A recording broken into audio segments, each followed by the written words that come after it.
All right. We have the. I beg your pardon. I didn't get the recording started right away. Apologize for that. Please remember that I will upload this to Campus Web tomorrow, and I'll send you an email where it's located. It normally would be located immediately below the lecture notes for week one, covering chapters 1, 2, and 3. I also like to point out to you that I use PowerPoint slides here, and PowerPoint slides and what I have to say tonight actually embellish, if you will, add to the lecture notes that are already posted. So you don't have to read the lecture notes. You don't have to read the PowerPoint, what I say about the PowerPoint slides, although I encourage you to do so. And just to remind you, because I didn't have it recorded before, the lecture discussion question will be posed at the end. As I said, I expect to go till about 6:30. I'll take a short break between chapters 1 and chapter 2, a couple of minutes, give you some time, give me some time. And that question will be posed again at the end.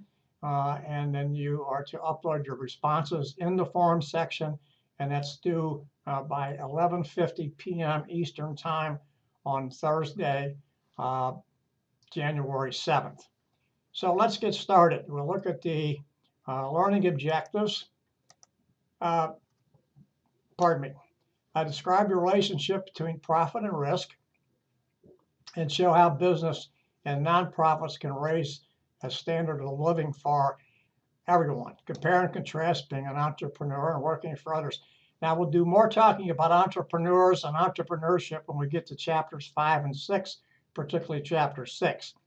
Analyze the effects of economic environment and taxes on business, and then describe the effects of technology on business. And we follow those with demonstrate how businesses can meet and beat competition, analyze the social changes affecting businesses, identify what businesses must do to meet global challenges, including war and terrorism. Now, we will talk about doing business in global environments, but won't address things like terrorism and war in chapter 3.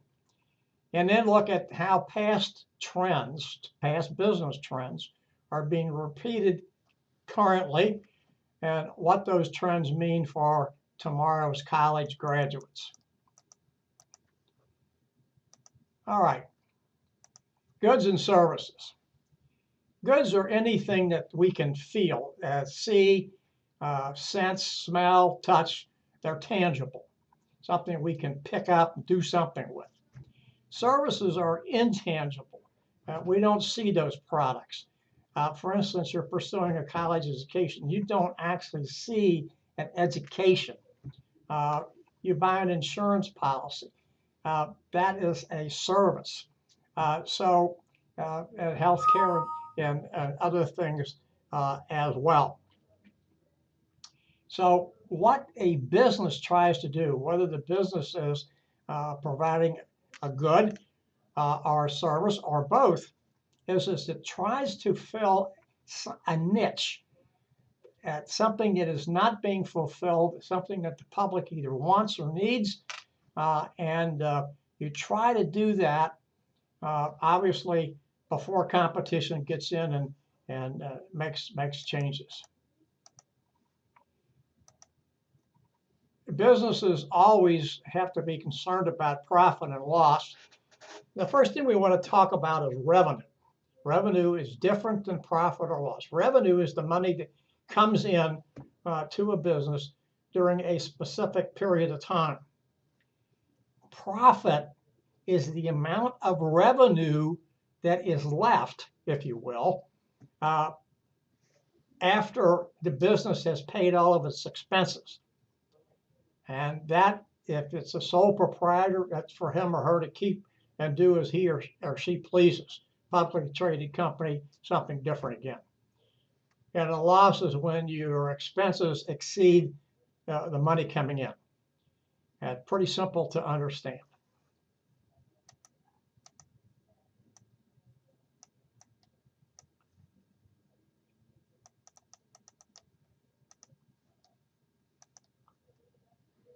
A risk is like rolling the dice. It is what an entrepreneur, and we want to speak about this as a person who runs his or her own business, does when he or she opens a business, operates the business, and tries to make a profit. There is a risk that he or she will not make a profit. There is a risk that he or she will go out of business. So that is something that we have to take into consideration when we think about starting a business. Risk. Am I willing to take a risk? Do I have the intestinal fortitude? Do I have the skills to be able to do this? Do I have enough money on the side, if you will, that can allow me to continue operating the business while it's suffering a loss or not making a profit, breaking even, if you will, till I can get it to the point where I can start to make a profit. All businesses take a risk. Risk can be ameliorated, it can be spread out, but it's very difficult for a business to do that. It's difficult for a business to buy insurance against a loss. Now, loss from fire and theft and things of that nature, yes, but not loss of revenue.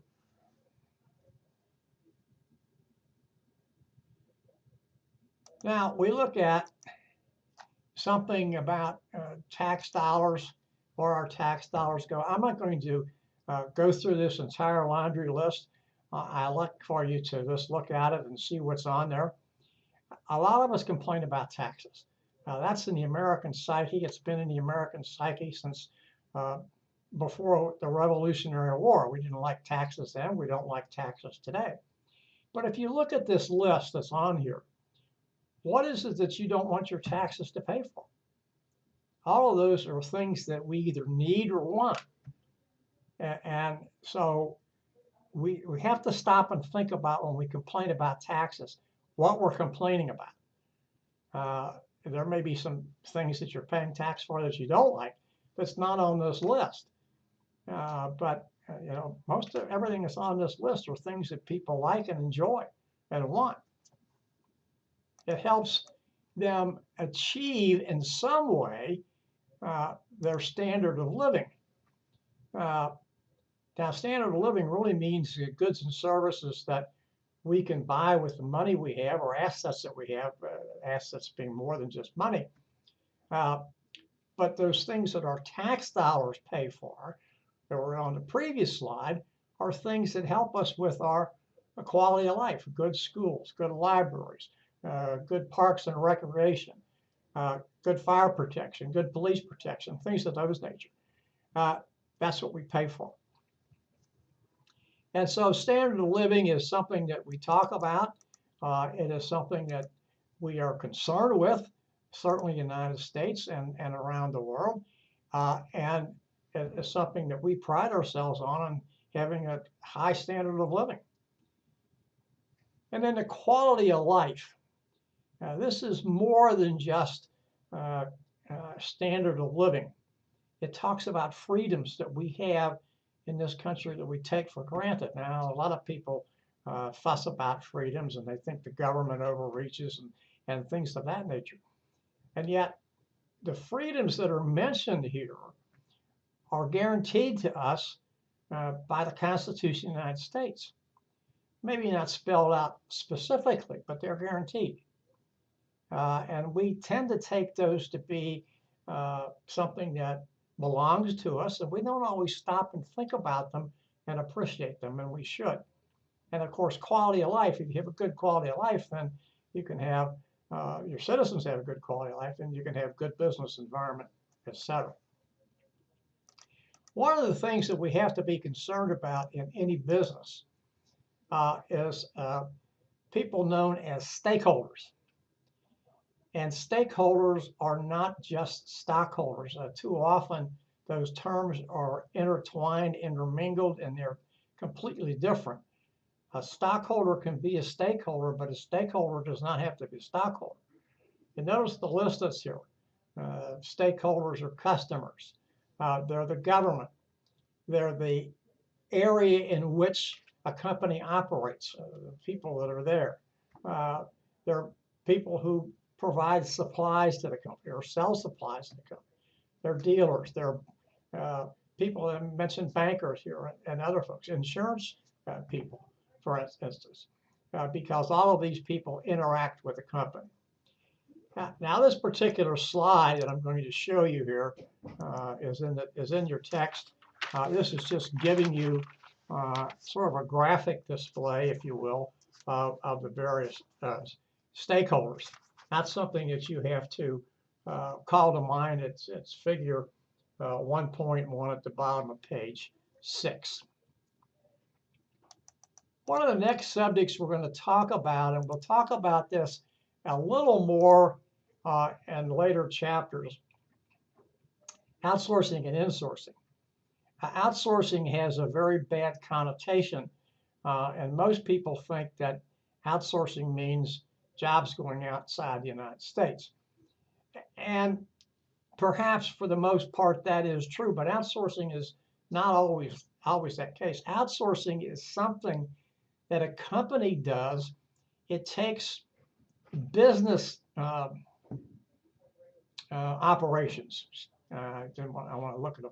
Business operations that it feels that it is not really competent to handle. It's not a core competency. And they farm those out to another entity. And that other entity takes over those things and takes care of doing that. Now, when we think of outsourcing, we associate that with another term known as offshoring, which means that the operation is moved outside the United States. All outsourcing is not moved outside the United States. A classic example a few years ago, as Procter & Gamble giving up its information and technology work. It outsourced out to Hewlett Packard, another American company. They signed a contract for I don't know how many years, and it was a win-win for everybody. Procter & Gamble gave up what it considered a non-core competency, turned it over to a company to which it was a core competency, Hewlett Packard. And all of the Procter & Gamble employees who worked in that information technology department became Hewlett Packard employees. They didn't have to even leave where they were working. Now, of course, everybody didn't have to stay, but they were offered jobs. So, and then we have what is insourcing is just the reverse, foreign companies opening plants here in the United States. And of course, we have a lot of that. Nonprofit organizations, I'm not going to dwell on that because we're talking mostly here in this course about companies in business for profit. These are companies that provide services and they are not in the business to make a profit. I will digress just for a second and tell you that, pardon me, and you'll see some of this when you get to the video for chapter 17 about, I'm pretty sure it's 17, it might be 18, about goodwill. And you'll find out that some of Goodwill's operations do make a profit. And part of making that profit helps Goodwill do the things that it does. So the other areas of its operations do not make a profit. You'll see that. But in the whole, these companies do not earn a profit at all. These are some well-known nonprofits in the United States.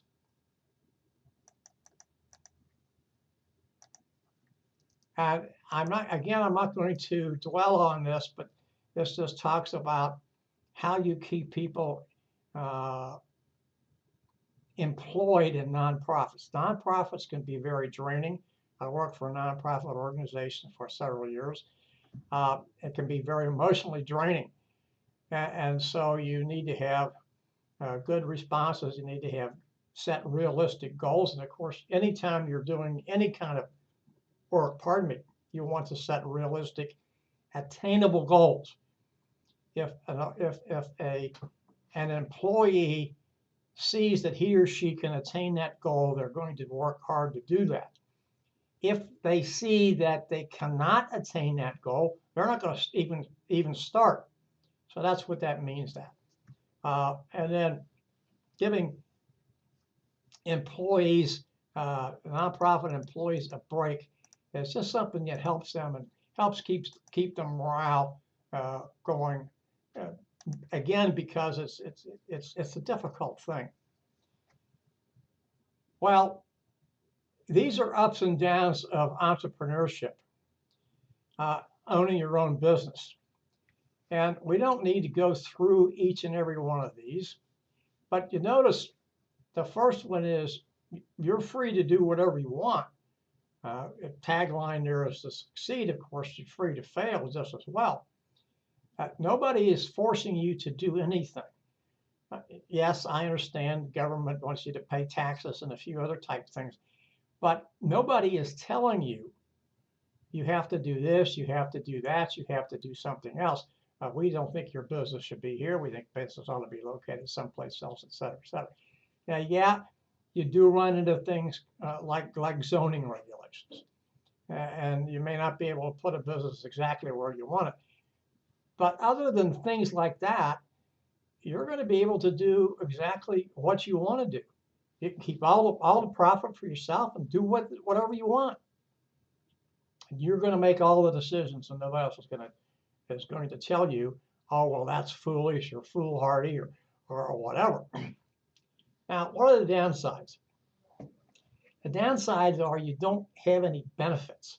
Benefits being health insurance, and benefits being paid vacations and things of that nature. Now, yes, obviously you can buy health insurance.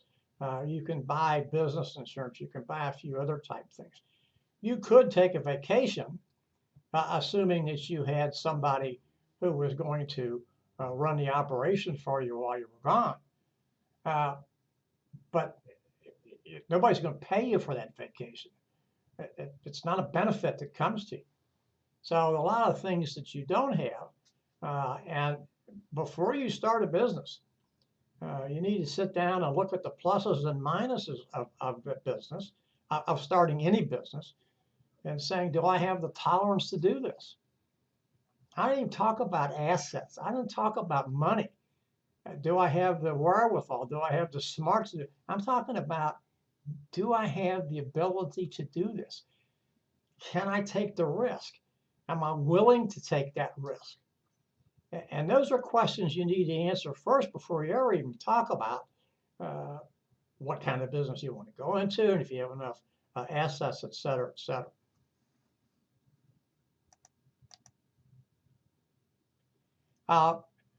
This is just a little story about a food truck helping to rebuild a community, and we're not going to pay a lot of attention to that.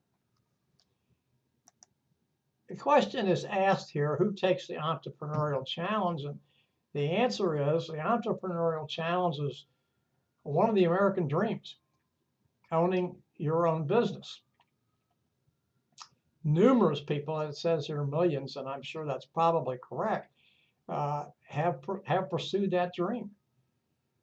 There are some things that you need to think about. Notice a thing here that says that a number of Hispanics have really grown dramatically in starting their own business. What I have found in doing some very, very, very, very, very unscientific research is that many ethnic groups, whether they're Hispanic or Chinese or Korean or Japanese or African American or other, get into entrepreneurial businesses because for many reasons. They want to be able to offer people something that they're familiar with. It could be food, it could be materials, it could be clothing, it could be something else. And so they start small mom and pop shops. Many of them don't grow beyond that, but they do that, and they do a couple of things. First of all, they become an entrepreneur, hopefully make some money, but they're also identifying with their community and in some respects giving back to their community. So they're keeping community together. And we find that the entrepreneurial challenge is not alone to certain people, certain groups of people, not alone to male or female. It crosses all kinds of boundaries.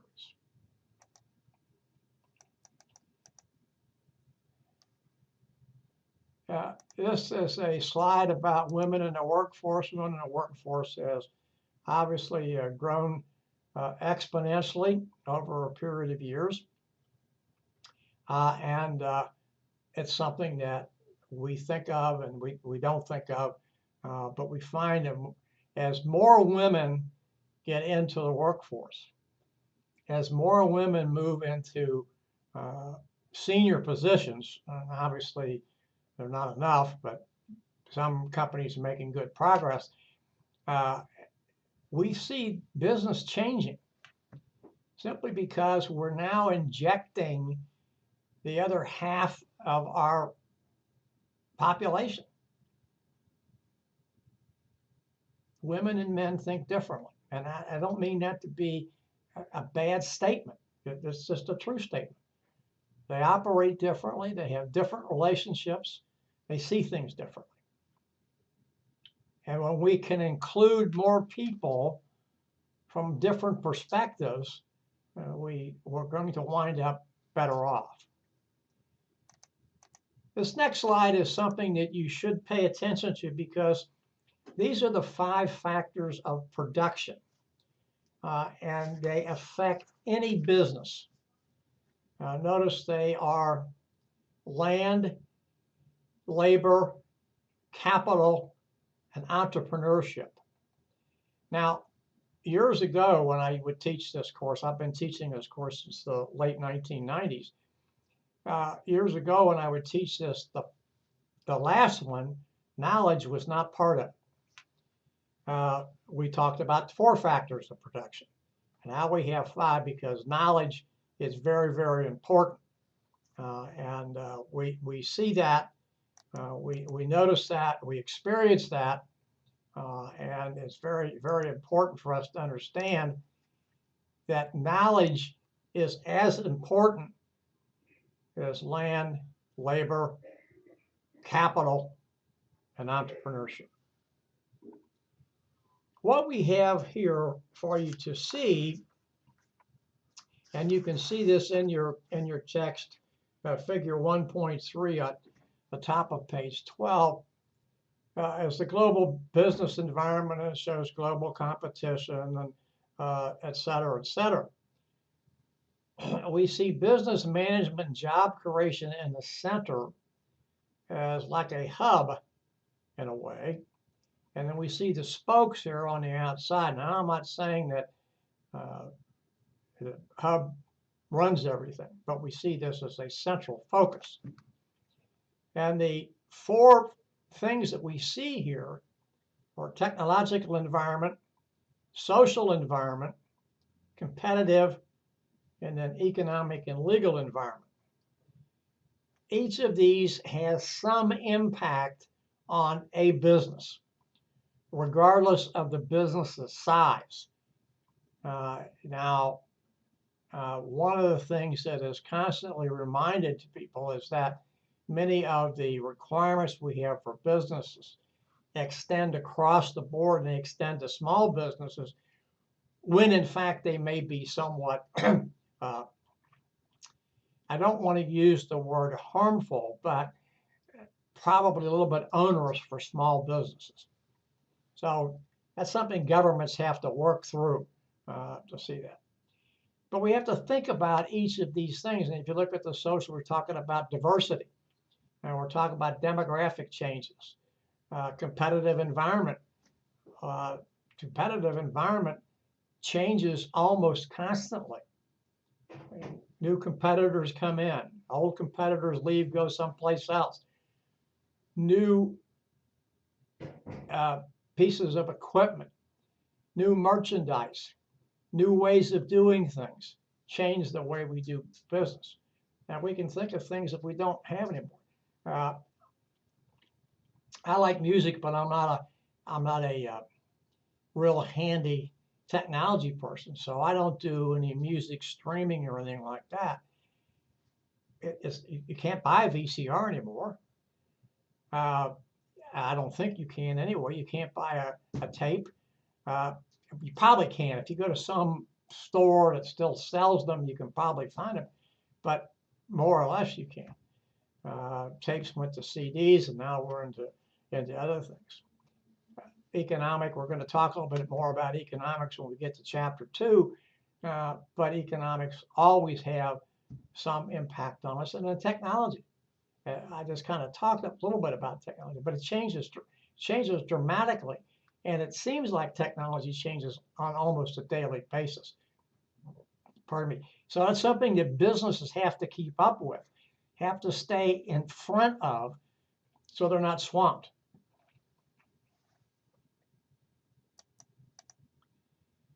This is what the government does or doesn't do when it comes to business.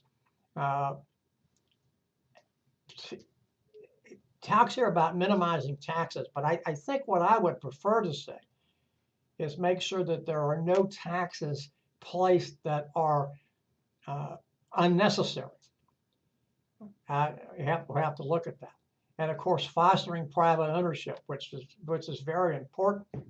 Having laws that allow people to do business efficiently and effectively without a lot of what is commonly known as red tape.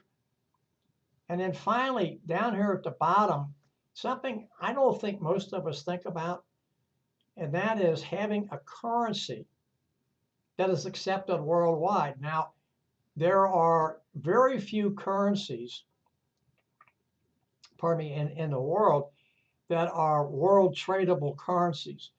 And that's probably not the best term for me to use, but the four big ones for a long period of time were the United States dollar or the yen, Japanese yen, the English pound or British pound, and of course, after it came into being in the late 1990s, the euro.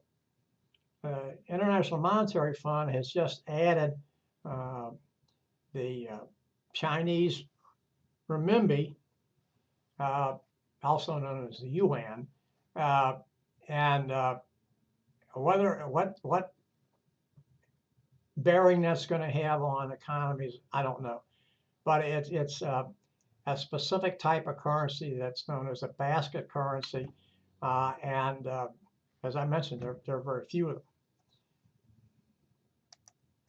them. This talks about problems that countries have because their business practices, perhaps all of their practices, are corrupt. Notice the United States is not in the top 5. Now, I think that's something we ought to be concerned about. But this gives you a list of most corrupt countries, and most of those countries have difficulties.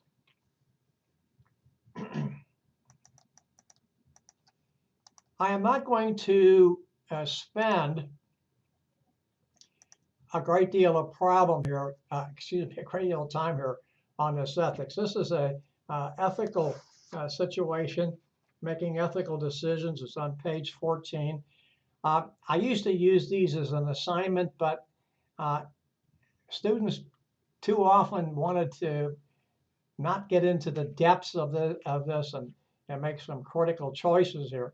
So I took this out, but what I do is I do recommend that you look at these scenarios. This is on top of page 14, and go through them mentally in your mind, because I think it's something that will help you in making decisions as you go through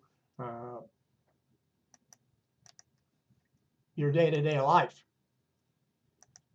This just gives us the benefits of technology. Let's not talk or spend a great deal of time about it. It helps us be more effective and efficient, and it helps us increase productivity. I'll give you a very simple thing.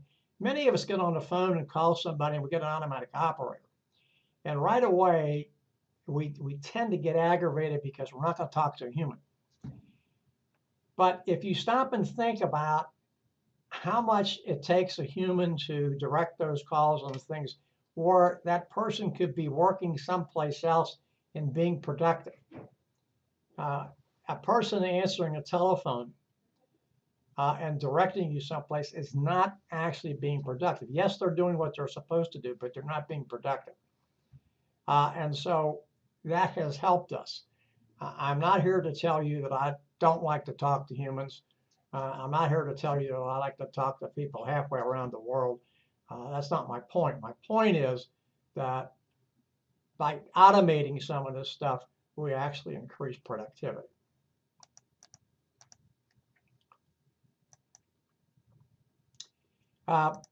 This is just kind of a thing of a gee whiz slide in a way.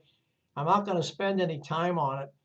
It just talks about people who are freelancers, and they have improved the way we do work and interact with others in doing business. E-commerce, we know what that is. Most of us do go online and have some kind of an idea of what we're seeing and doing, and even buying products.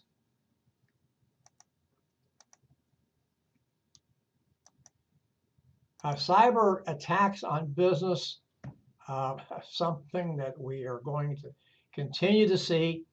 One of the problems that we have here is that people that do this don't see any harm in what they're doing, and they will continue to do these things. Companies have to be very careful about it. If you want to start a small business and then you're doing a lot of technology work, or you have a website, et cetera, you really have to pay attention and protect yourself as best as possible. Which leads us to the next slide, talking about protecting yourself from unwarranted attacks. Don't give information out to anyone. Use strong passwords. Yeah, a lot of us have problems with that. There are companies that can help you do that. If you are in a business and you have to have passwords, my suggestion is that you change passwords frequently. We have to change passwords here every so often. I can't tell you exactly what it is, but I'll get an email and say your password's going to be changed in 10 days or whatever. Don't open up emails that have been sent to you that you haven't asked for. And then, of course, if somebody is going to offer you something it's too good to be true, it probably is. Finally, check your credit score occasionally so that you know that nobody's messing around with your credit and using things that you don't think that they should be using.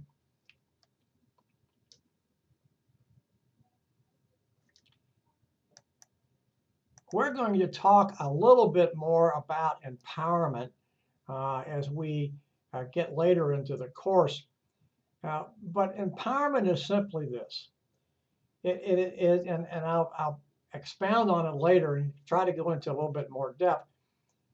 It is giving people who are directly interacting with customers. I want to use this analogy. Directly interacting with customers, the authority to make decisions. So they don't always have to come back and ask the boss, can I do this? Can I do that? Can I do something else? Now, there's something that goes with that. And if you're going to give the authority to make decisions, then you have to stand by, you, the boss, have to stand by the decision that your employee made. If you're not going to do that, if you're going to cut their legs out from underneath them after they've made what they think is a good decision, you've just screwed up the deal. Now, if an employee makes a decision that you don't like as the boss, what you should do is you should call the employee aside and say, look, we don't do this and don't do that, do something else. But you're going to have to stand with the decision that employee made. Otherwise, you have not empowered them You've just taken away their empowerment. So you have to be, first of all, confident in yourself as the boss. Second, confident in the employee. Give the employee the tools that he or she needs to make the decisions. Get out of the way.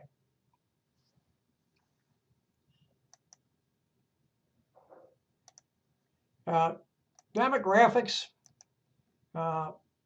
we're just using the statistics that we have, and so we can break the population down into various characteristics. And the characteristics are mentioned there: age, ethnicity, gender, etc. This is just a slide here that gives you the ethnicity, the demographics by age of Americans.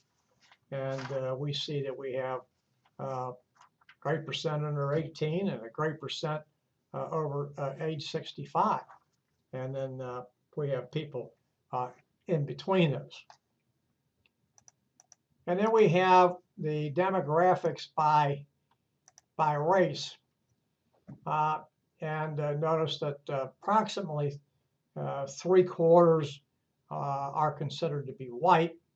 And then we have breakdown here of the next Hispanic, Black, Asian, and of course some we don't see there, like Native American, Pacific Islander, and a few other things.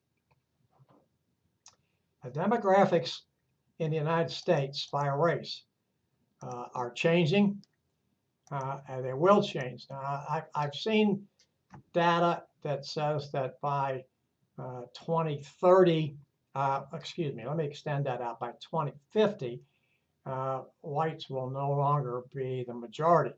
Now, they will be the largest minority, but they won't be over 50%.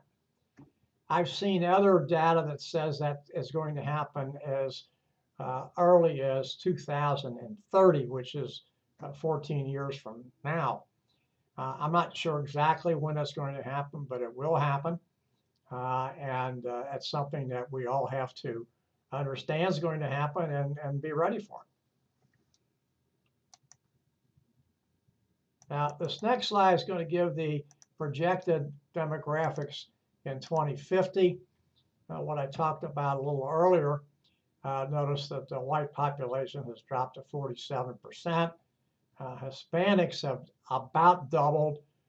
Blacks have stayed about the same, and Asians have raised a little.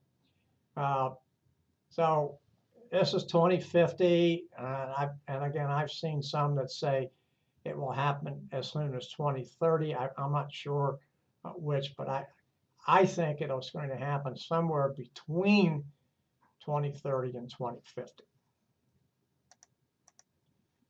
Now, what we have to be concerned about, those people who are in business or who want to start a business, as demographics change, needs and wants change. Well, perhaps needs don't change, but wants change. And what one population might want, another population really doesn't care, but you have to stop and think about that.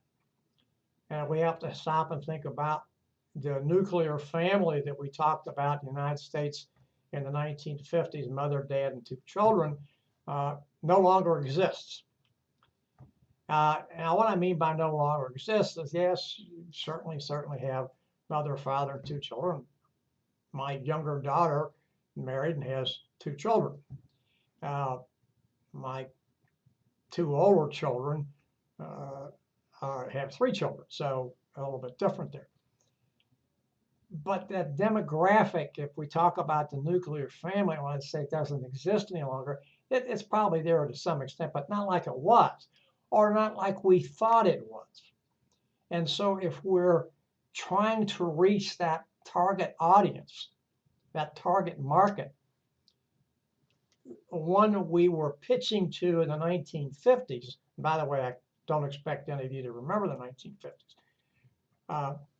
we have to change our mindset. It's not there, and so we have to think differently. The question posed here about Social Security, it's not too often. Social Security is brought out as a boogeyman, old word, pejorative word. I tend to use it that way. Congress, no matter what Congress it happens to be, no matter what party happens to be in power, has never had the intestinal fortitude to do the things it needs to do for Social Security. For instance, it talks about raising the retirement age. Now that is a great ploy for many people, and for some, that's okay. If you're an affluent person, raising the retirement age doesn't make any difference to you. If you're not an affluent person, raising the retirement age doesn't make a difference to you. It means you have to work longer, you have to pay in more money, et cetera, et cetera, et cetera. I don't have answers to this, and I don't presume to have answers to it. But we need to think about Social Security, and we need to think what we want to do about it, and we need to hold our elected representatives to account and make Social Security good for the great majority of people, not just certain groups. Okay, we know what diversity is. And we have laws on the books in the United States that preclude discrimination based on this laundry list that I have here. And I don't use the term laundry list to be a smart aleck pejorative. It is a laundry list. It is an important laundry list, and we need to pay attention to it.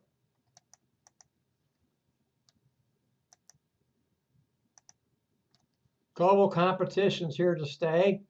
It's not going to go away. Now, I want to talk to you about global competition and how global competition has changed. The United States today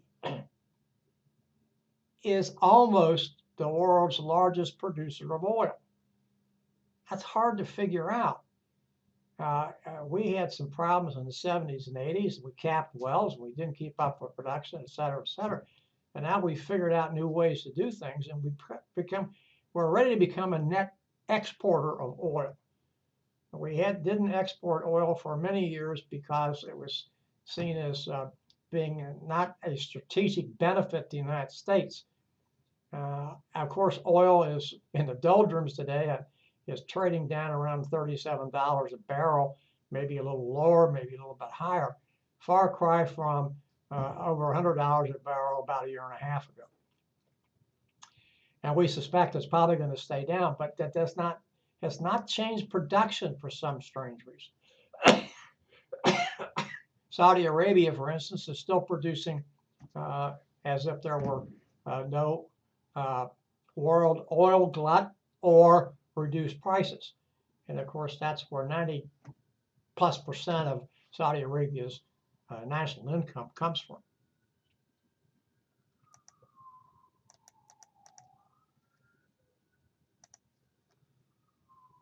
We have to be careful about the environment. We have to be careful about tax money being diverted for things like wars and things of that nature. We have to be careful about costs for security. And when we pay for additional security, we're going to find that our insurance rates will go up. I'm not going to get into this. I don't necessarily think that airport food or airline food is very good. You can look at this if you want, but I'm not interested in discussing too much of it. This is a movement that we see that is taking foot and is not going to go away. Climate change is real. One of the reasons we have problems understanding climate change is because we don't see it. We see weather. We don't see the entire pattern of global warming, of global change. I'm not here to make a political statement, but I am here to tell you that global warming is a fact. Our climate is changing. And we have to do things that make a difference, and we're going to have to change the way we do business because we're going to be impacted by rising sea levels and many, many other things.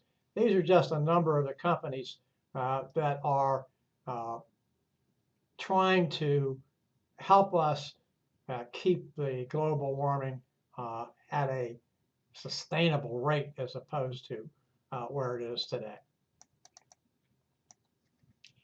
Now, the last thing we want to talk about is the evolution of business. Business has gone from what you see on this particular slide, the agricultural era, which existed in the United States pretty much from the country's founding up until the beginning of the 19th, actually almost at the beginning of the 20th century, I want to say. Then we went to the manufacturing era, industrial age. We've gone to the service era. We're still partly in the service era, and now in the information-based era. And manufacturing just talks about what we did here, and we find is technology has improved. We need fewer and fewer workers, and our productivity is staying up. What this means is we're going to have to take people out of jobs that they were in, retrain them, and put them back into new industries. Service era makes up what it says here, about 70% of our economy. You're talking here about physicians and lawyers and engineers and people of that nature. And many of these people are in very high-paying jobs. And then the technology era, that affects everybody. It affects all of us. And we have to come to grips with that and find new ways of moving and improving. That brings me to the end of chapter 1. We'll take a short break here. It's just turned 5:19. I'll come back at 5:21, and we will begin chapter 2 to talk about the economies of the world. So please take a short break and come back at 5:21. Thank you.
.521, we're back.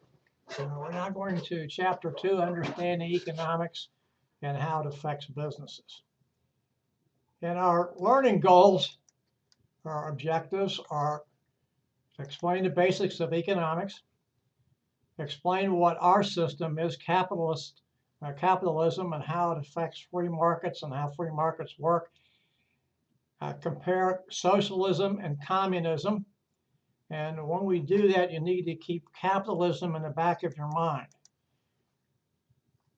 Analyze trend toward mixed economies. We're not going to analyze it as much as we're just going to talk about it and describe it We're going to describe the economic system of the United States, which includes key economic indicators like the GDP, productivity, and the business cycle. And finally, we're going to contrast fiscal policy and monetary policy and explain how each affects the other. Now, we're going to talk more about fiscal and monetary policies when we get to chapters 19 and 20. So this will be a lead into those. Hopefully, you'll keep what you get tonight, and it will help you when we get to chapters 19 and 20.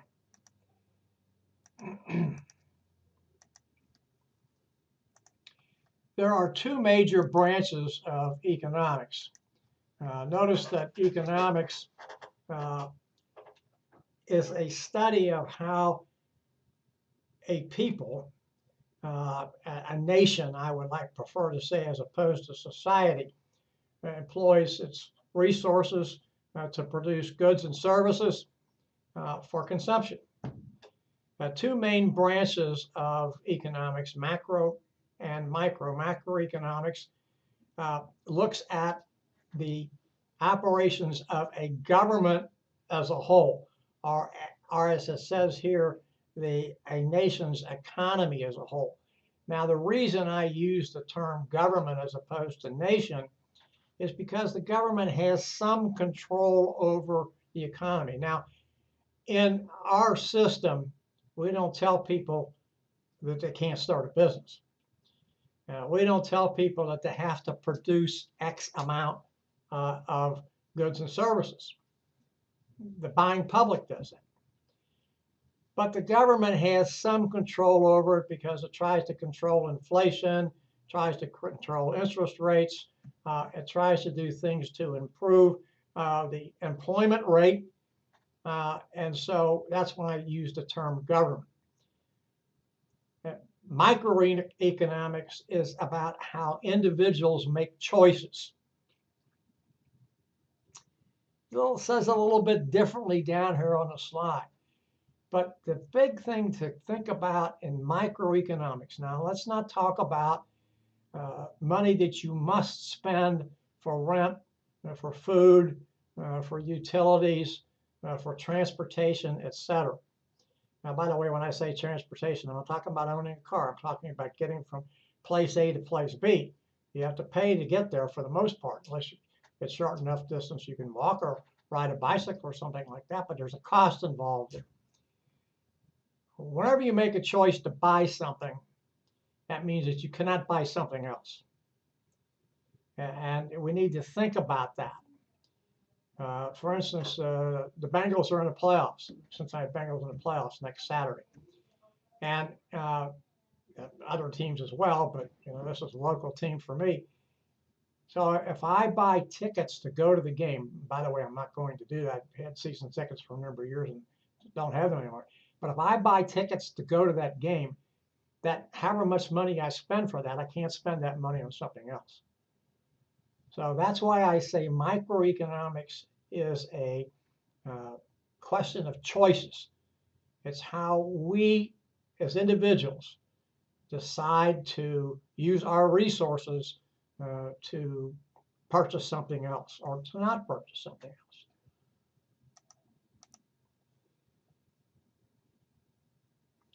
Now, this particular slide talks to us about ways to increase resources. Here we're talking about hydrogen fuel, which is probably going to be a wave of the future. Now, how quickly, I don't know. We do have a number of automobiles that are trying to use hydrogen fuel. And what we have found, by the way, there's other things here talking about hydroponics and aquaculture and nanotechnology, etc. But what we have found as we have become more resourceful, not as resourceful maybe as we ought to be, but as more resourceful in using energy, we find that the use of coal is on the decline and has been on the decline for some period of time. Now, I'm from a huge coal producing state. I live in Kentucky, which is right across the river. For those of you who don't know the geography, right across the Ohio River here from Cincinnati. and there's no coal in the area that I live in. Coal is in eastern Kentucky and western Kentucky for the most part. Uh, but that's going to change economics in those areas that have been dependent upon coal for many years for jobs, etc. And coal is diminishing. Now, around the world, there are still a lot of countries that use coal. China uses too much of it, doesn't regulate it, and has huge problems with pollution. A lot of it coming from coal-fired plants. But regardless, it's changing what we're doing and how we're doing things. So that's what I talk about hydrogen. Hydrogen comes along, it's going to change something else too. When hydrogen becomes more ubiquitous than it is today and use. Thomas Malthus felt that economics was a dismal science because he said that because certain people, a certain few people had most of the wealth and the poor had more population and greater numbers of poor people than there were wealthy people, that resources couldn't hold. And we may find that to be true as we go through this, because unfortunately for many of us, it's a use and discard society. It's not how can we keep things together. And so this led, because of what Malthus said, it led Thomas Carlyle to coin the phrase, economics was a dismal science.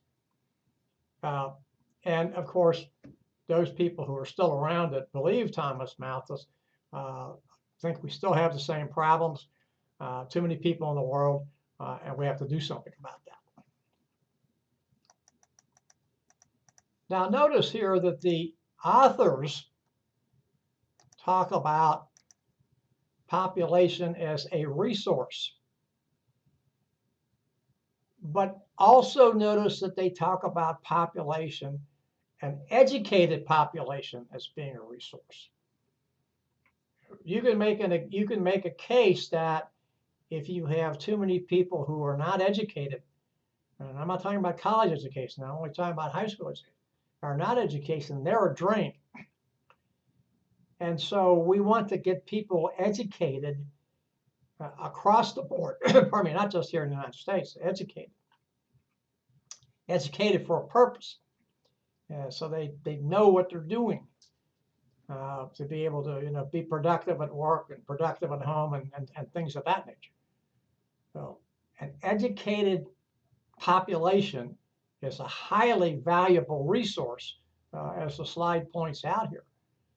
And businesses depend upon people coming to them as educated and being able to do things. Now, most cases, a business is going to teach you or train you what they want you to do and how they want you to do it.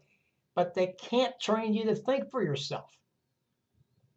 And it is important that we learn to think critically, to be able to communicate, to write well, etc., because that's what businesses depend upon. They need an educated workforce. And they don't have time to educate people in fundamentals. They're going to teach you what to do. But you have to be able to think critically, think independently, and act independently. Now,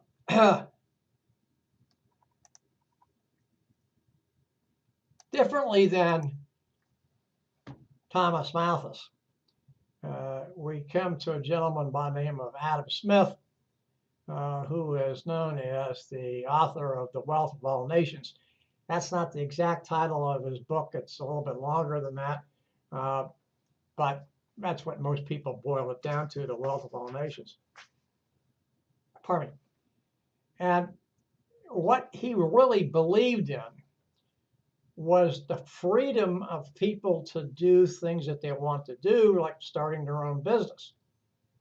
And he felt that it was important for people to be able to do that, because as they did that, then they were going to need folks to help them, and that gave back to the community. It helped build a community, et cetera, et cetera.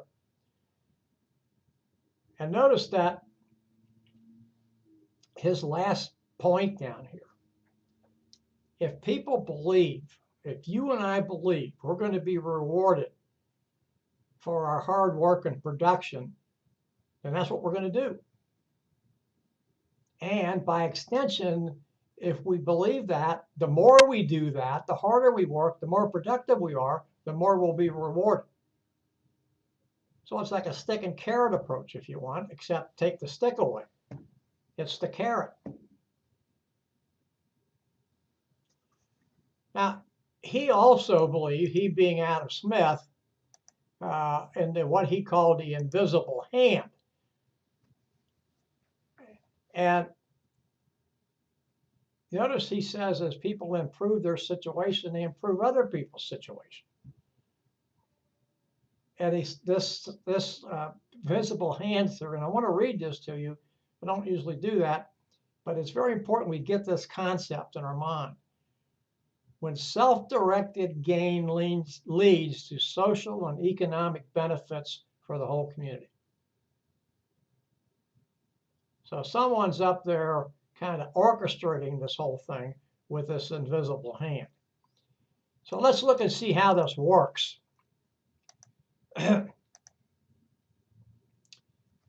You're a farmer. You grow crops and you sell your crops, and that's how you make your money. But one of the things that you want to do is be able to sell as many crops as possible. So you're going to hire more people to help you at harvest time. Now, notice this when the farmer produces more. But what I say to you is the farmer has already put his crop out, or crops out, and he or she will only be able to take to market what can be harvested.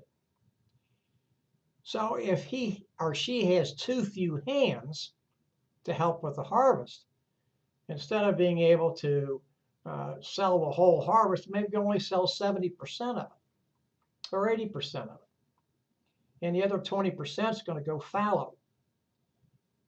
So he says, or she says, I need to hire more people so I can increase what I harvest, not increase what I grew, because I'm already growing what I need to grow for all the technology, et cetera, that I have. But I need more people to help me harvest, or I need more machinery. So when he or she does this, they're going to pay people. It's going to extend to the community because they're going to buy things, et cetera, et cetera.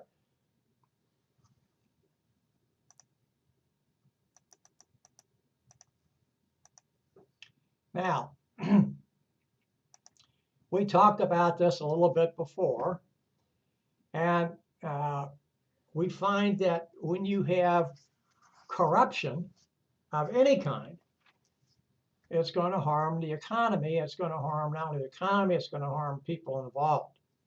Now, this is one of these making ethical decisions scenarios that you can find at the top of page 34. Again, it's not something that you have to do, but I do encourage you to look at. This is a very serious, they all are, but this is a very serious question. And it's something that many people face on a continual basis.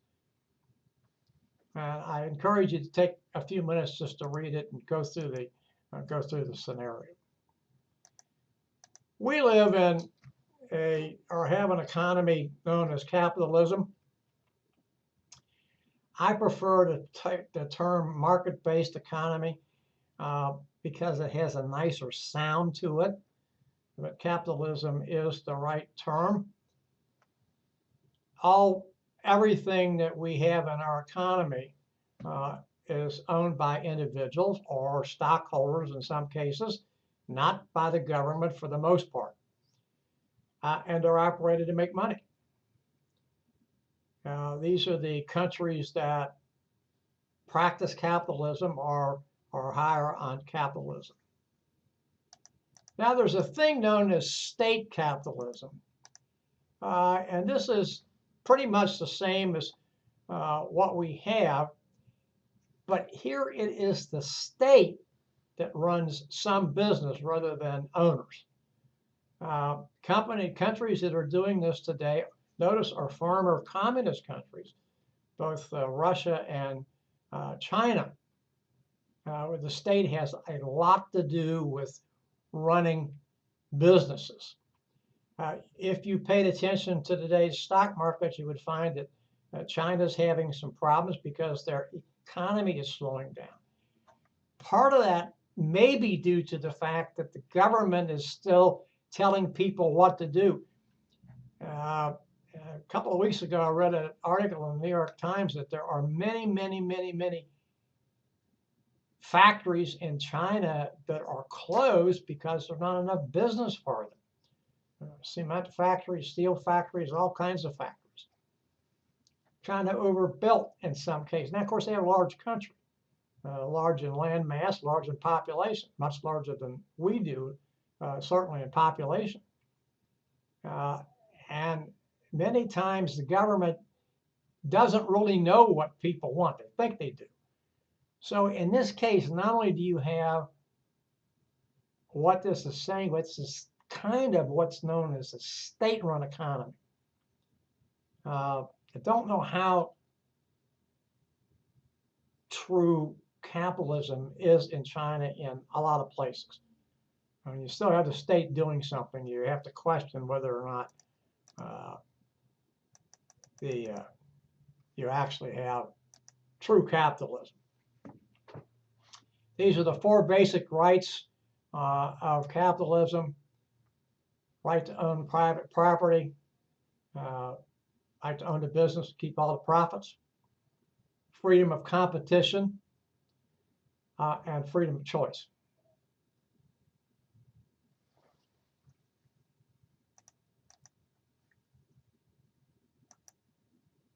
Free markets are determined and run by, perhaps that's a better term than market-based, free market, determined by the consumer.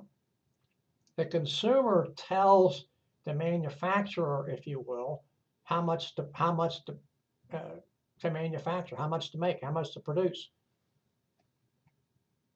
And it's done by buying things, it's done by price, it's done by other things. And notice that if you want something and it's hard to get, the price is going to go up. And the converse is true as well. This is the circular flow model. It gives you, it's a little busy slide in a way. It's not difficult to understand. This talks about buying power and input payments and household goods and businesses, and how this money moves for production, goods and services, et cetera, et cetera. Notice it is circular. So when you're thinking about this, close the circle in your mind. Now, this is something we need to think about, and that is pricing. You're a manufacturer and you want to sell some t-shirts for $50 a piece, but not many people buy that or buy them at that price. So then you lower the price to $30 a piece and you get more people to buy. So the seller and the buyer have established the price, the going price at $30, because that's what consumers are willing to pay, everything else being equal. You might get some at 50, but you're not going to get many. And so that's what you're going to figure out to do, is where you want to sell them. So we have a couple of curves here for you to pay attention to. Supply and demand curve. This is what the quantity that a manufacturer is willing to sell at various prices, or at different prices, as it says. And the demand curve is what we as consumers are willing to pay at different prices, or willing to buy at different prices. So you notice here, if we go back to the shirt, we're going to see more people buying them at $30. You may find more people buying them, etc. The equilibrium curve, or equilibrium point, if you will, is where the supply demand, the supply curve, excuse me, the supply curve, I'll get it here in a second, the demand curve meet. And we can see that the equilibrium point here is what the price on the left and then the quantity down below. Now, one of the things that I want to tell you about curves, and I don't want you to spend a lot of time thinking about the curves, but if the curve is moving to the right, it's good. If it's moving to the left, it's not. And don't worry too much about the curves. We're not at that point, and we're not going to go into more about economics than what we already are. So that's where you want to be. This particular talk thing is about oranges and what happened when there were some bug problems with oranges. By the way, this is a spotlight on small business. Page 39 gives us a little bit more. Notice that when there was a problem of infestation, the prices of oranges went up significantly. Farmers had no control over this. And this is one of the issues that farmers face. This is a factor that is injected when nobody has any control of it. Yeah, by the time they found out about it, they probably were able to control and did some things. But because they were unable to control it early on, it caused prices to increase. These are the 4 types of competition: perfect, monopolistic, oligopoly, and monopoly. We seldom have the first. We do have periods of others. Now, we have some real benefits for free markets. Competition is wide open, and usually more competition you have, the lower the prices, better the product, et cetera, et cetera. And because we have free markets and free markets hire people, it does provide an opportunity for people on the lower end of the economic spectrum to be able to raise their standard of living. There's a downside, and the downside is that sometimes greed drives people, and we find that those consequences are not very good. Individual tax rates around the world. I'm not going to spend a lot on this. Notice that our tax rates are not as high as a lot of people like to think they are. But of course, you're not going to get people to agree with that. This is just a slide that talks about atypical taxes. I'm not going to spend any time on that. Socialism is a type of economics or an economic system that some businesses are actually owned by the government. Talks here about utilities as an example. You do have entrepreneurs, and they run smaller businesses like many entrepreneurs run in this country. In the cases of socialism, taxes tend to be rather high because there's a cradle-to-grave safety net for a lot of people. And notice that the government is more active in protecting the environment and the poor. In socialism, there are not many incentives for people to take risks. There is a thought of a brain drain that people will leave those countries because they don't see benefits, and that there are fewer inventions and innovations because people have left the country or countries. Communism is socialism, as far as I'm concerned, to an extreme. This is where governments make all the decisions. The prices don't reflect demand. For instance, you'd see many years ago, you'd see Russians standing in line for bread, and then there'd still be a line and the doors would close. Well, the answer was, we only produced X amount. Now, of course, there was a lot of corruption that went on there. People who were selling the bread would, take the bread for themselves and, buy it, and other people were left out there. But production is controlled by the government, and the government seldom knows what the right answer is. Most communist countries are truly communist countries no longer exist. North Korea is certainly one.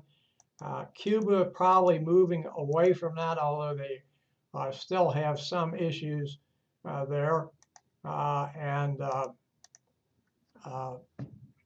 we may find some changes. Now, these are the two major economic systems, even though we talked about capitalism, socialism, and communism.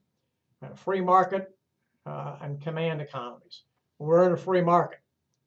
The consumer tells the producer what to produce and how much he or she's going to pay for it. Command economies, government dictates. So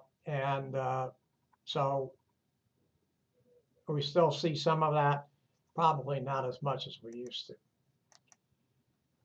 Mixed economies is probably what the United States is more in today than anything else.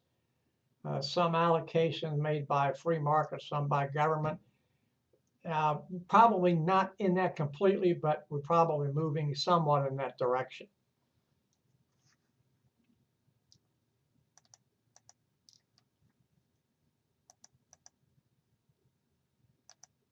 I'm not going to talk about the first one. We know there are not many true communist economies left. We do find that many of the socialist countries, and many of those that happen to be in Northern Europe, are cutting back on their social programs. And we, capitalist countries, are increasing social programs, although I don't subscribe to the fact that we're moving toward socialism itself. Some would say that. I don't agree with that. But remember that that's my opinion. That does not mean that I'm correct. Africa, of course, is expanding. That's a continent where we still have a lot of poverty, a lot of growth, a lot of things that need to be accomplished, to bring people into the 21st century. Gross domestic product is something that we talk about here, and that is the total value of goods and services produced in a country in a given year. It could be in a given period, but normally it's in a given year. Now, notice this next thing. As long as a company is within a country's borders, their numbers go into a country's GDP, even if they're foreign owned. I wanted to read that to you. For instance, we have car manufacturing plants owned by foreigners. Toyota owns a plant in Georgetown, Kentucky. Honda owns a plant over here in Indiana and owns a plant up here in Maryville, Ohio. Production, that's GDP in the United States.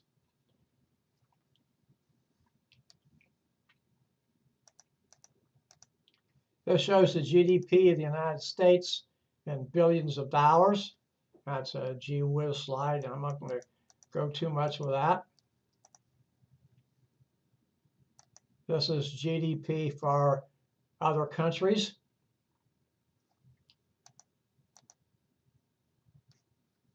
We have 4 types of unemployment: frictional, structural, cyclical, or cyclical if you prefer, and seasonal.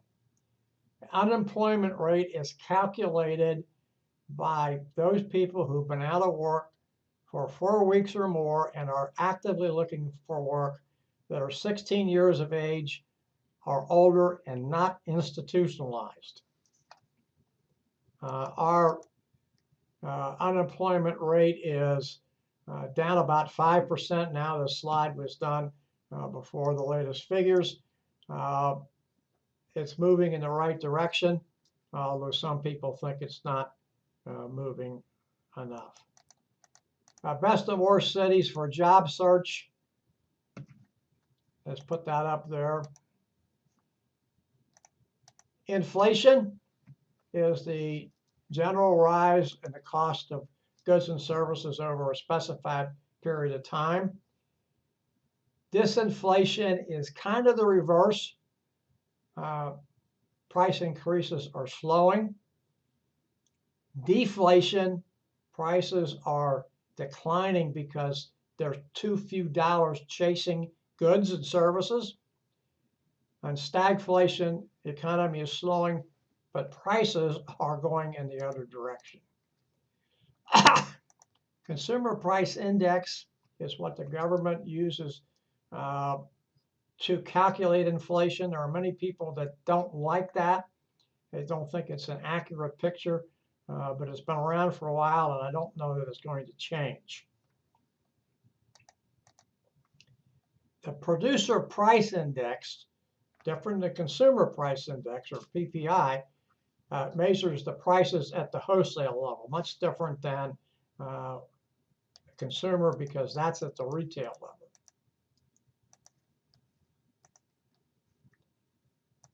This is where we find that technology has been increasing and helping us to do a better job of keeping costs down. These are the business cycles we need to pay attention to. Boom, recession, depression, and recovery. Boom is exactly what it says. Recession is when we have 2 or more consecutive quarters with a decline in the gross domestic product, GDP. Depression is a severe recession. I like to stop here and tell you that the term depression was used in the late 1920s and early 1930s because the people in the government thought recession was too strong a word. And recovery is when we're coming out of recession and moving forward. Fiscal policy, and again, we're going to talk more about this later in the text, is government's efforts to keep the economy moving forward. We have different tools, taxation and spending. National deficit, national debt. Deficit's what we owe, or owe over and above what we take in. And national deficit debt is our what we owe over a period of time. This is our national debt. I'm not going to discuss that. And then monetary policy, which is our last slide for this chapter. It's how we manage our money and the interest rate that's done by the Federal Reserve. And this is what the Federal Reserve does, and we'll talk more about this in chapter 20. Fed tends to keep interest rates, increase interest rates when the economy is booming. Because if you don't do that, then it's going to get overheated and we'll find rampant inflation. In economies in recession, the Fed tends to decrease interest rates. Well, that brings us to the end of chapter 2 on economics. We'll take a short break again. It's 5:56. We'll come back at 5:58 and we'll get into chapter 3, which is doing business in global markets. Thank you. Please come back at 5:58.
All right, we're back.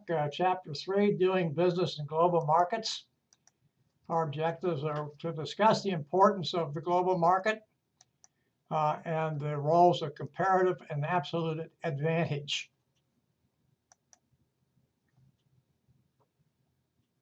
Explain the importance of importing and exporting and understand key terms in global businesses, used in global businesses. We'll look at the strategies used in reaching global markets and explain the role of multinational corporations.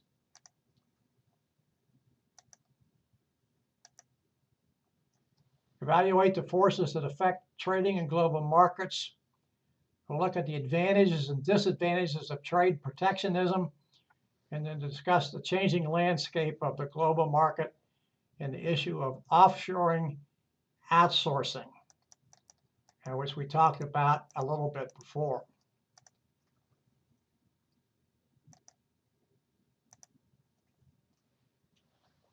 Over 90% of companies doing business globally believe it's important that their employees have international experience. We find that that's very important, and many companies do that.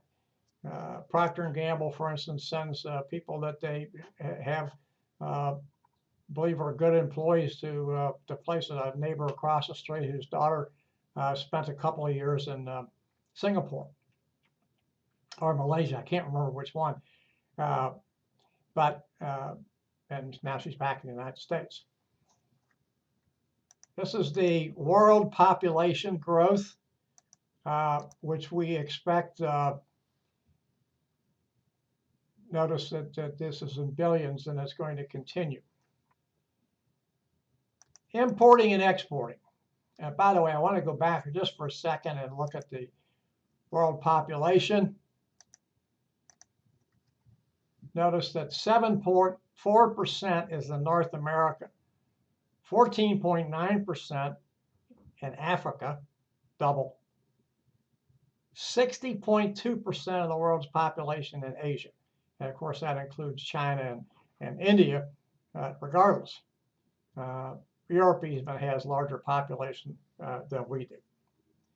And of course, North America takes in Canada and Mexico as well as the United States. Importing and exporting. Pretty simple. Importing is bringing goods into this country. Exporting is sending goods outside this country.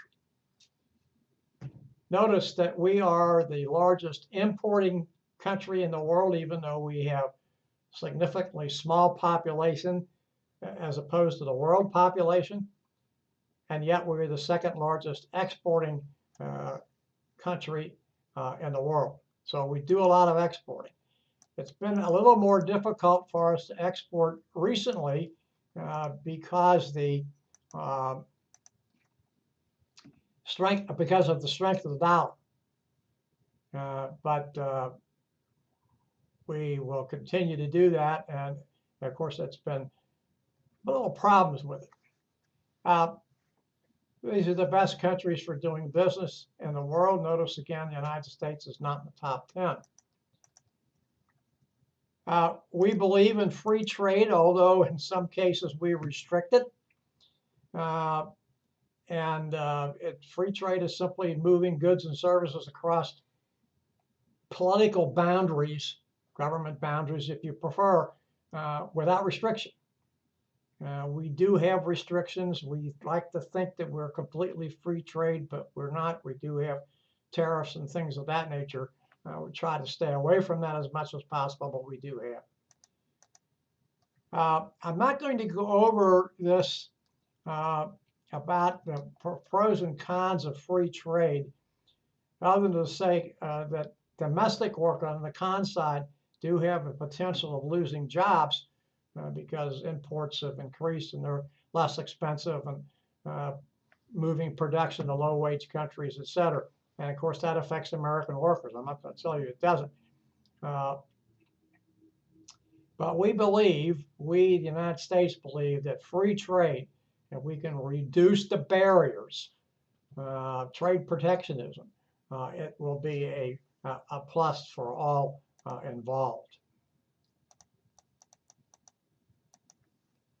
Comparative advantage and absolute advantage. Let's do absolute advantage first, because that's where a country has a monopoly on producing specific goods for the most part that no other country can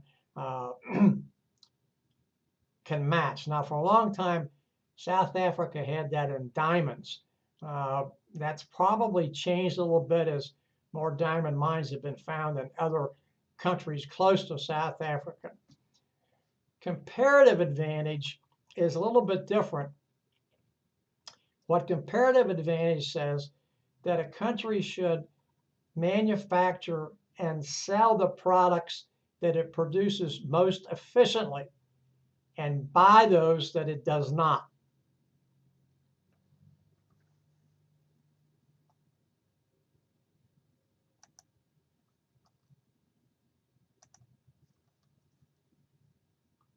This is just talking about small businesses.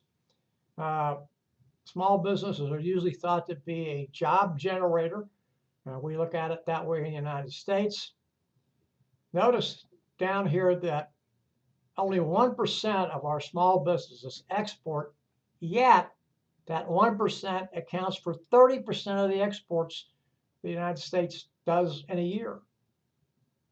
So it tells us that not that we need more small businesses, although that may be true, but that more small businesses need to think about exporting.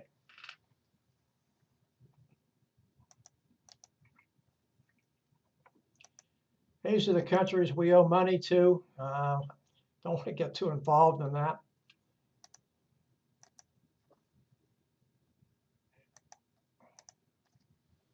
Students attending schools, notice this is just getting involved in importing. It's kind of a slide to kind of look at, gain something from, but we don't need to talk about it a lot because it's not something that we're really involved with, and it's not real germane to what we're talking about. What is germane is what we're going to get to here in a couple of minutes, like licensing and things of that nature.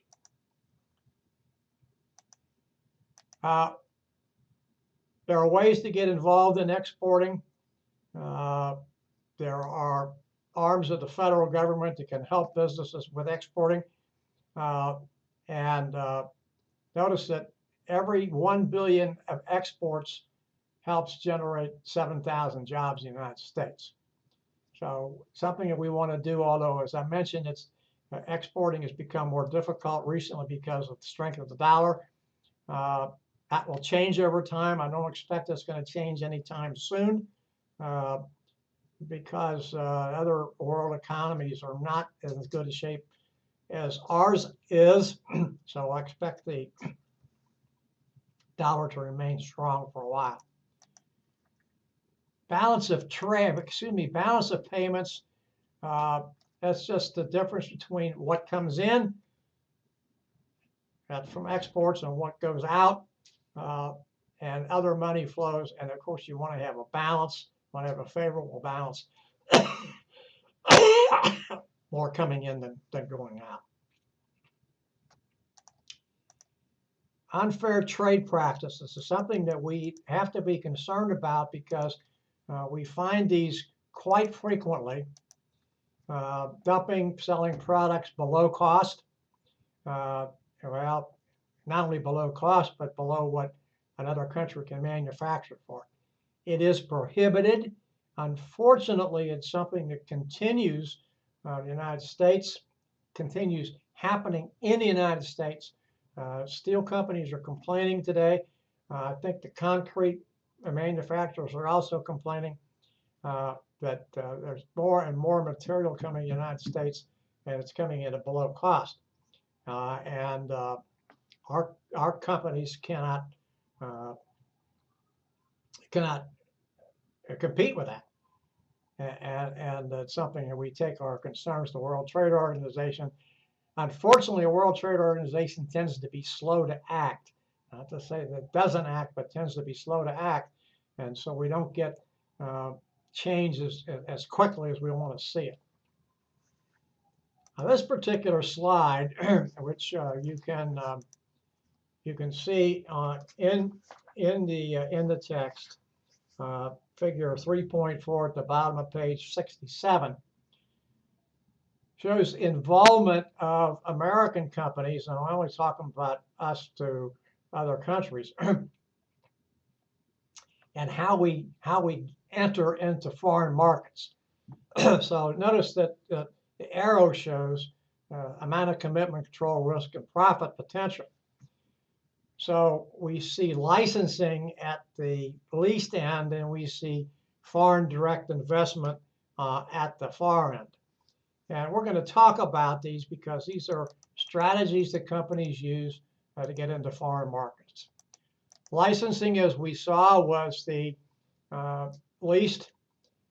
This is where an American firm, I want to speak from American all the way through this, provides a company in another country the right to manufacture its product and or use a trademark. And of course, there's the cost involved. Here, the American company gains revenue and may even gain entry to a foreign country that it wouldn't have had before, and it doesn't have to spend a lot of money.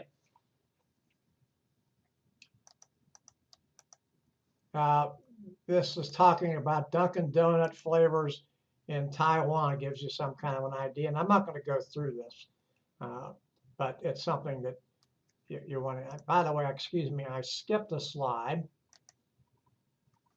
Now, this also here of the licensing talks about, follows that up with export assistance centers and export trading centers. These are arms of the government that help people enter into foreign markets and provide assistance, maybe trade finance, et cetera, et cetera. The ETCs help match buyer and seller and then help deal with foreign customs offices. The next thing we come to after licensing, which would be the next step up, is franchising. This is an agreement, usually by contract, where somebody who has the idea, good or service, sells the rights to someone else to use that name and sell the product in a specific area. That's no different than franchising in the United States, except here we're talking about doing business globally. Have to be careful, however, to adapt the product to the country in which it's being sold. So it's like what we want to say is one size doesn't fit all.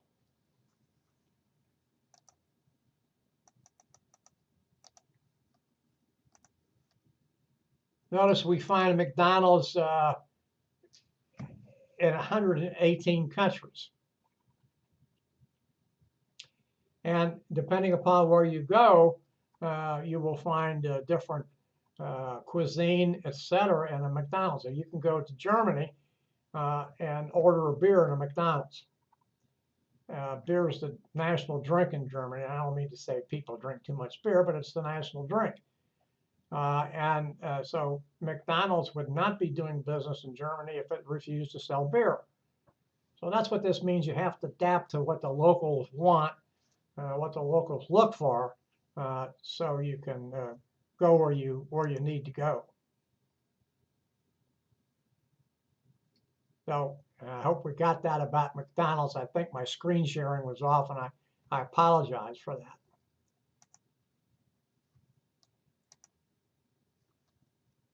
Now this particular slide, I'm not going to talk about. There's different things that McDonald's sells in certain countries that you won't find them selling here.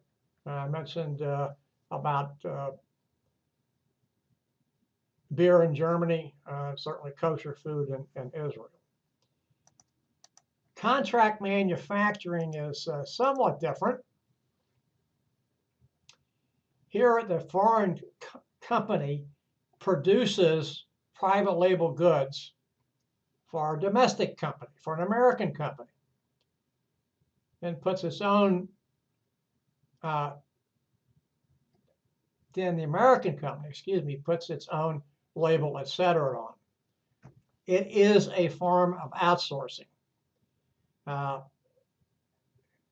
also allows companies to get into foreign markets without having to do a lot of heavy investing. May not have to want to build a manufacturing plant or something of that nature. Also helps them meet unexpected increases for orders. A joint venture is exactly what it says. Two or more companies from different countries undertaking a joint project. Now you have some synergies here. You have increased expertise. But not only have some of that, you also have shared risk. People are sharing management expertise. And it allows entry where many foreign companies can't go because there are restrictions that the goods must be produced locally. And so that's how to get into a joint venture. Now remember, there's more involvement when you get into a joint venture. And you may have some other problems there as well that have to be considered. The last one we want to talk about is the strategic alliance. Notice the key term up there. It is a long-term relationship between two or more companies, obviously from different countries, and they're trying to come up with competitive advantages. Notice that, and this is important to think about here, and this particular thing a little bit differently than when we talked about a joint venture. These companies don't typically share costs, risks, management, or profit.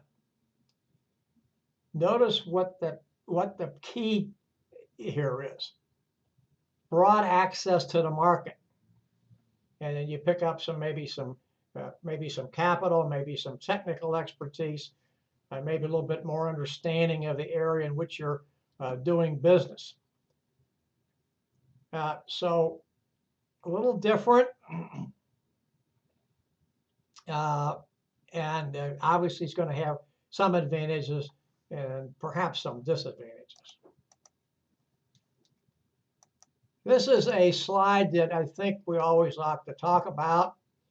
Look at the Toyota, Honda, and Nissan.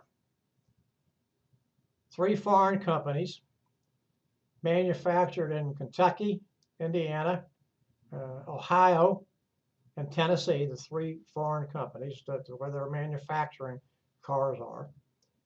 And the percentage of parts for Toyota, 75% American. For Honda, the Camry. For the Honda Accord, it's 70% American. For the Nissan Altima, it's 60% American. Conversely, the Ford Fusion, and by the way, my wife owns a Ford Fusion hybrid, manufactured in Michigan, but only 30% of the parts are American.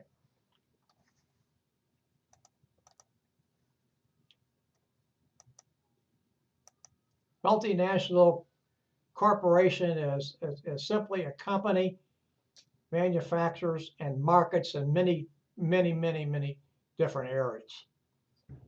Notice it also has multinational stock ownership and management. So it's truly a multinational corporation, not just a corporation that does business multinationally. I hope you see the difference, because that next point makes the point I just made. If you have people doing all these sorts of things, it doesn't necessarily mean it's multinational. It's just doing business multinationally. But here, the multinational corporation is talking about is truly multinational because it has multinational ownership and has multinational employees and management, but particularly management, which is very important. This next slide just gives us the largest multinational corporations. I'm not going to read all of those, but notice that there are a number of them.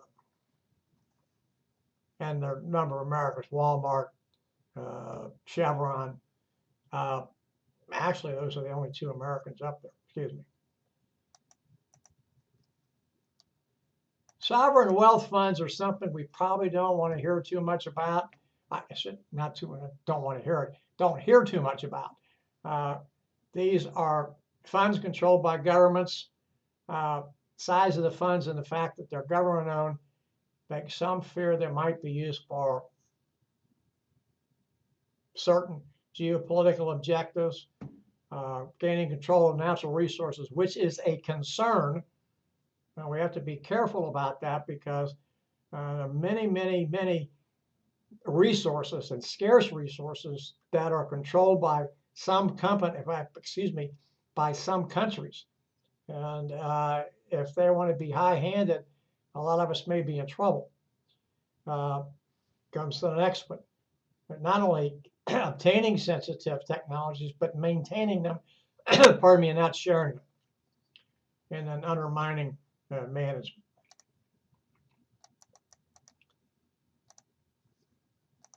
These are the forces that affect global trade: socio-cultural, economic, financial, legal and regulatory, and the physical environment. We know that cultural differences play a huge part in any type of global trading, and here are some of the things that we have. We have to pay attention to these.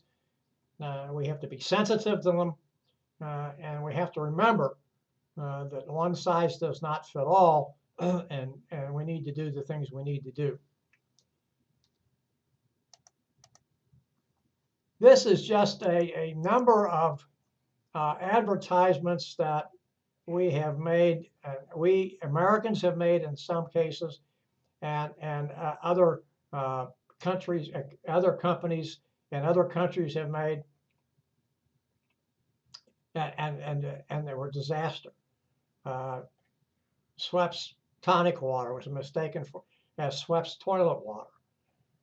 Braniff Airlines, flying leather translates to Spanish as flying, as fly naked. We have to be careful about these particular type things. We had problems, Chevrolet had problems 2 years ago with its Nova.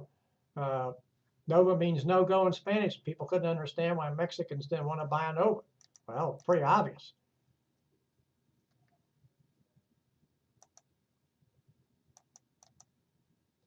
These are things that you don't do when you travel abroad. Some countries you don't cross your arms. In many Middle Eastern countries, you don't shake hands or eat with your left hand. That's considered the unclean hand. And there's a few other ones there that I'm not going to talk about. I'm going to skip this one that the Germans do and talk about exchange rates. This is the rate that money is exchanged for other money. Right now, it costs about $1.09 to buy a euro. Last year, it was up in the $1.30s, so you can see the strength of the dollar. Actually, it was a little bit lower than that. It was down around about $1.05. The euro has come back a little bit. So high dollar value, that's what we have right now. Foreign goods are less expensive here. Our goods are more expensive over there. Low dollar value is just the reverse.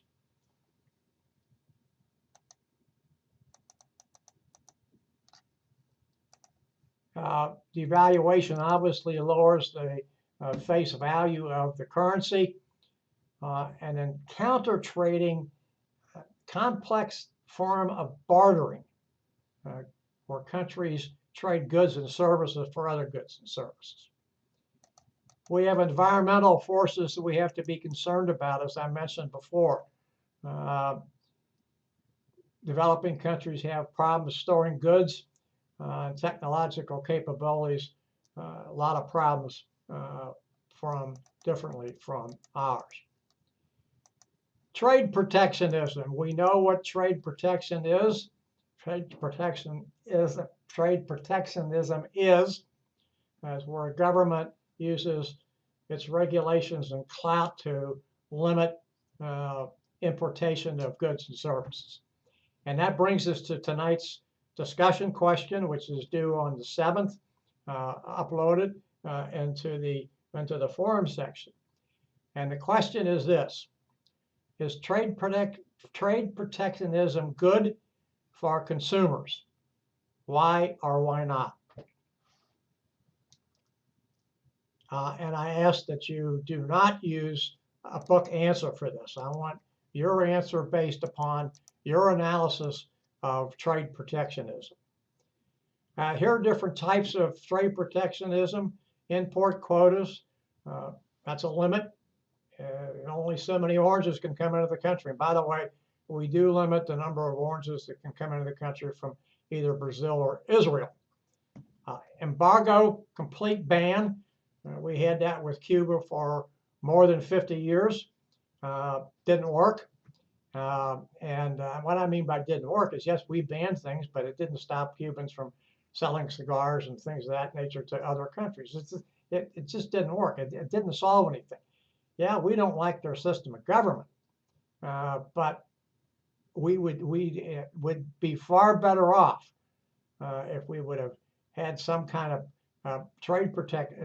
non-trade protectionism, no embargo, and try to engage them, as opposed to what we did. Just we cut them off, and we didn't think they could survive, and they did. Now, I'm not a Cuban.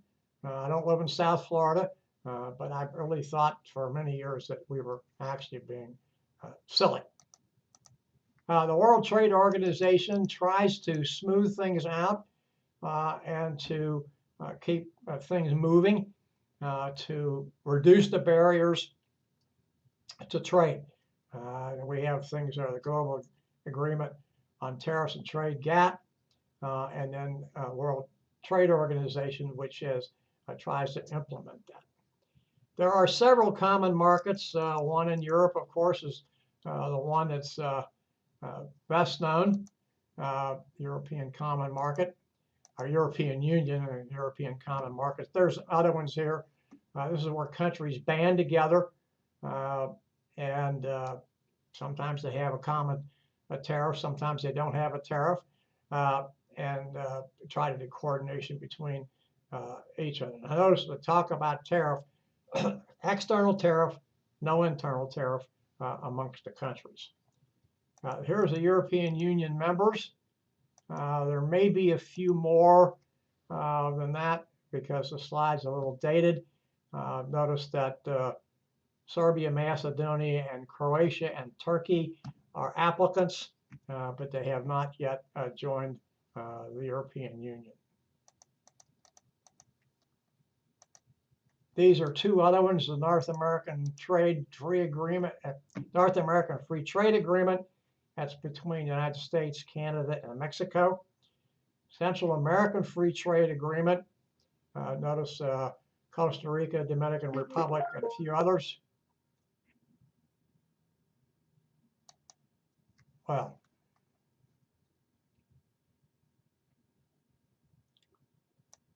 oh, where in the hell is the thing? Oh, Jesus.